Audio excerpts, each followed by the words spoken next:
mean, Steve was absolutely brilliant. I mean, almost like a genius. And so working with him and it was an incredible experience. Whatever we did, whatever we talked about, he always pushed you to another level, always pushed you. You know? And was it, but impossibly sometimes? So maybe not sometimes impossibly. You know, sometimes I said that, like, you know, half of the things that he said were like sheer genius, you know, and half of the things he said were a little crazy. And so you had to work with that. But we had an amazing collaboration. It was really rich. Did he trust people around him? Well, I think he trusted a small circle of people, and I think that became really important. It was really important at Pixar. That's for sure. Our relationship was based on trust. And how much for him was it about the technology and understanding that, or the story?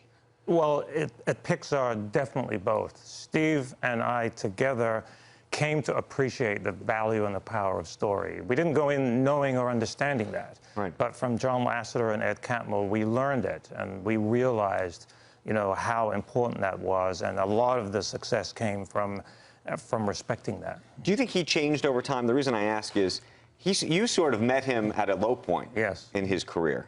I mean, Pixar, people don't appreciate, has now, in a way, financially, by the way, was the ultimate success for him, even more so than Apple. Yes, by far. Yeah, by far. I mean, when I met him in 1994, I think he had had a string of like 4 failures. The Apple Lisa, the original Apple Macintosh, the Next imaging computer, the Pixar imaging computer. And he had put $50 million into Pixar and had nothing to show for it.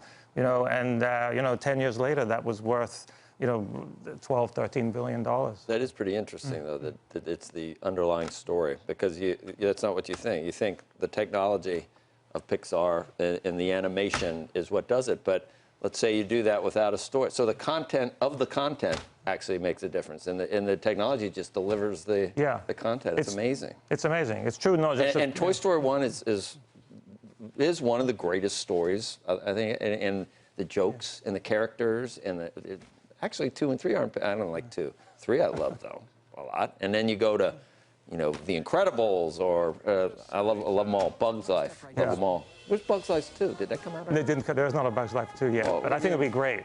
So do I. You don't hear as much about a Bugs Life, but it was great. I love them all. I didn't Finding Dory jumped. I mean, the octopus was driving a truck. Yeah. How do you think about Pixar now as a unit of Disney, and how do you look at other firms like DreamWorks Animation, which came afterwards? Yeah, well, as a unit of Disney, it's been an incredible success, because the key to that acquisition was to keep Pixar as Pixar, and in a way to allow Pixar to enable Disney animation to become, if anything, more like Pixar. So Pixar is still the same Pixar, and that was the beauty of that. And final question, because I don't think you say it in the book. Did you ever invest in Apple once he went back?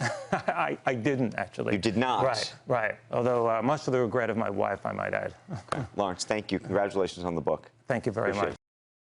Hey CNBC fans, thanks for checking out our YouTube channel. Here you're going to find videos packed with all of the information that you need to be smarter about your finances. You can subscribe by clicking right here, and click on all the videos around me or the eye right here to watch the latest from CNBC.